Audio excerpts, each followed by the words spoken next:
नमस्कार साथियों, कुछ बात करें यूट्यूब चैनल पर एक बार फिर आपका बहुत बहुत स्वागत है। मैं हूं हीरेंद्र कुमार अग्निहोत्री।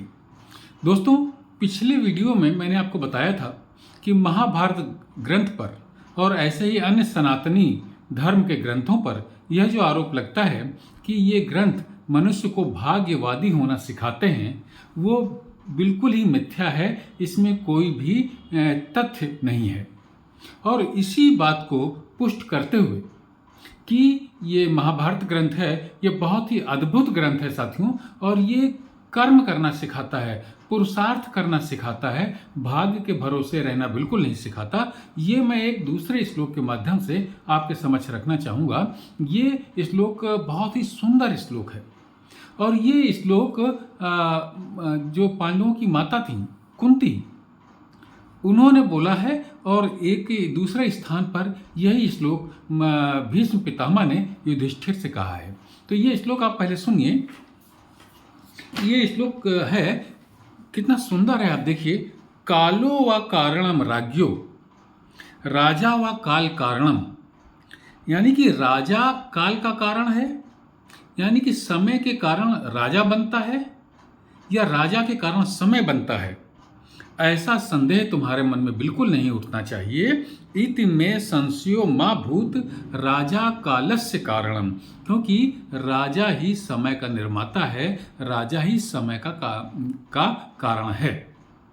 साथियों, ये जो श्लोक है, ये जब श्री कृष्ण कौरवों की सभा में आए शांति का उपदेश देने के लिए, दुर्योधन से ये कहने के लिए युद्ध ना करो और युद्ध करने से तुम्हारा विनाश हो जाएगा, ये कहने के लिए जब श्री कृष्ण दुर्योधन की सभा में आए, उस सभा में दुर्योधन ने तो उनकी बात नहीं मानी। ये कहानी तो हम सब जानते ही हैं, इसे मैं नहीं दोहराना चाहता।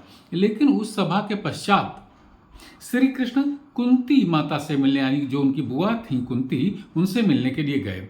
और कुंती ने श्री कृष्ण से कहा कि तुम जाकर के युधिष्ठिर को मेरा संदेश कह देना, सारे पांडवों को मेरा संदेश कह देना कि तुम सब युद्ध करो।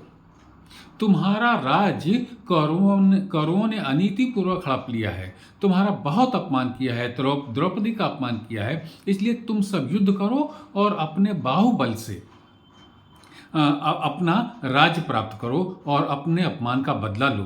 उसी में ये बात कुंती श्री कृष्ण से कहती हैं कि जा करके युधिष्ठिर और पांडवों से ये कह देना कि पुरुषार्थ ही सर्वोत्तम कर्म है व्यक्ति का।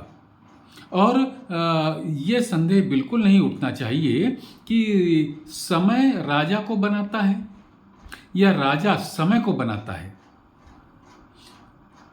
हम लोगों के बीच में ये बात बार बार उठती है ना कि समय बहुत खराब आ गया है या फला समय बहुत अच्छा था। समय खराब नहीं होता या कोई भी समय अच्छा नहीं होता। हम और आप यानी मनुष्य ही समय को खराब बनाता है या मनुष्य ही समय को अच्छा बनाता है। हम सब अपने कर्मों के द्वारा नए नए आविष्कार करते हैं या शांति और सद्भावना का संदेश जब फैलाते हैं तो वो समय अच्छा हो जाता है। नए नए आविष्कार करते हैं तो वो समय उन्नति करता है, और इतिहास में याद रखा जाता है कि फलाना समय में बहुत ही अच्छे विज्ञान के आविष्कार हुए। यानी सब कुछ मनुष्य के कर्म पर निर्भर करता है। तो यही बात कुंती श्री कृष्ण से कहती हैं कि युधिष्ठिर से कह देना कि तुम युद्ध करो, अपने पुरुषार्थ से अपना राज्य प्राप्त करो, क्योंकि पुरुषार्थ ही मनुष्य का एकमात्र सर्वोत्तम कर्म है। ये कुंती कहती हैं श्री कृष्ण से कि युधिष्ठिर से कह देना कि तुम जो शांति का राग अलापा करते हो, ये तुम्हारा कर्म नहीं है, ये एक श्रेष्ठ मनुष्य का कर्म नहीं है। क्योंकि समय व्यक्ति को नहीं बनाता, व्यक्ति समय को बनाता और समय को बदलता है। ये कुंती कह रही हैं श्री कृष्ण से।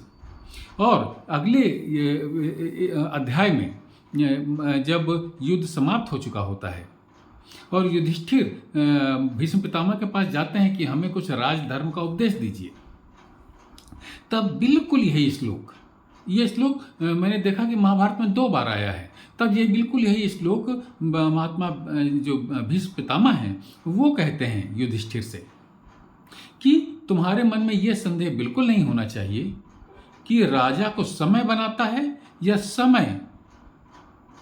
समय को राजा बनाता है। यानी कि क्योंकि समय को राजा बनाता है, ये एकदम स्पष्ट है। यानी कि मनुष्य ही समय को बनाता है। समय या तो उन्नत होता है या समय नीचे की ओर जाता है, ये राजा के ऊपर निर्भर करता है। राजा मतलब मनुष्य से समझना चाहिए कि मनुष्य अपने कर्मों के द्वारा जब पुरुषार्थ करता है तो समाज में नए नए आविष्कार होते हैं, नई नई ज्ञान और विज्ञान की बातें होती हैं, और जब व्यक्ति पुरुषार्थ करता है तो धर्म की स्थापना होती है।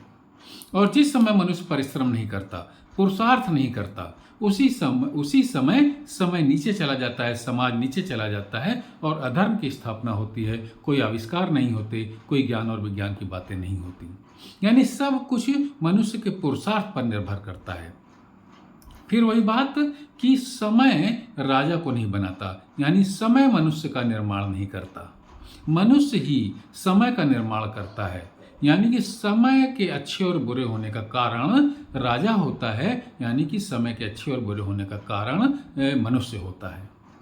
तो ये बात बिल्कुल स्पष्ट हो जानी चाहिए कि महाभारत ग्रंथ सिर्फ और सिर्फ पुरुषार्थ करना सिखाता है, अनीति के खिलाफ लड़ना सिखाता है। यानी कि सनातन धर्म के सभी ग्रंथों में लगभग इसी तरीके की पुरुषार्थ करने की बातें लिखी गई हैं। इन्हें इसलिए हमें सनातन धर्म के समस्त ग्रंथों पर गर्व करना चाहिए कि हमें ऐसे ग्रंथ सनातन धर्म में उपलब्ध हैं। और चूंकि हम गुलाम रहे हैं, हमारी सभ्यता और संस्कृति को मुस्लिम राजाओं ने और इसके बाद अंग्रेजों ने रौंदा, क्योंकि इसलिए कि हम जो है अपने गौरवशाली इन साहित्य ग्रंथों के बारे में जानकारी ही ना प्राप्त कर पाएं। क्योंकि हम जब जानेंगे कि हमारे ग्रंथों ने हमें इतने पुरुषार्थ करने की बातें सिखाई हैं, तो हम उठ करके अनीति के खिलाफ लड़ेंगे और अपने देश को आज़ाद करा लेंगे। तो इसलिए हमारे इन ग्रंथों के बारे में बहुत सी भ्रांतियाँ फैलाई गई। साथियों, हमारे ग्रंथ बहुत उत्तम हैं और हमें इन पर गर्व करना चाहिए। तो आज की चर्चा में बस इतना ही साथियों। कल किसी और मुद्दे पर आपसे बात करता हूं। अगर आपको मेरा ये वीडियो पसंद आया हो तो इसे लाइक करें, शेयर करें, अपनी टिप्पणियों से मुझे जरूर अवगत कराएं। और अगर आपने मेरे इस चैनल को सब्सक्राइब नहीं किया हो तो कृपया सब्सक्राइब करें। जय हिंद, वंदे मातरम।